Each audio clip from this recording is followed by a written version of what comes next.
হচ্ছে আল্লাহ রাসূল ইসলামের একটা হাদিস আছে। আল্লাহ রাসূল ইসলাম বলেছেন, তুতিআমুত তুআম ওয়া তুকরিউস সালাম আলা মান আরাফতু ওয়া আলা মান তা'রিফ। তোমরা দুইটা কাজ বেশি বেশি করবা। এর মধ্যে একটা হচ্ছে তুতিআমুত তুআম, তোমরা হচ্ছে বেশি বেশি খাওয়াবা, একজন আরেকজনের খাওয়াবা, এক বন্ধু আরেক বন্ধুরে খাওয়াবা, এক বান্ধবী আরেক বান্ধবীরে খাওয়াবা।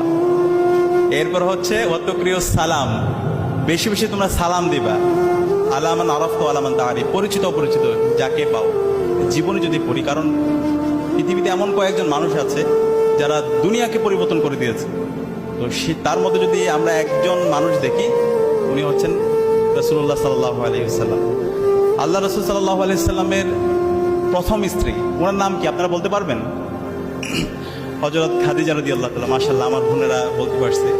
তো খাদিজা রাদিয়াল্লাহু তাআলা একজন সম্ভ্রান্ত ব্যবসায়ী ছিল, সমাজের একজন প্রভাবশালী নারী ছিল।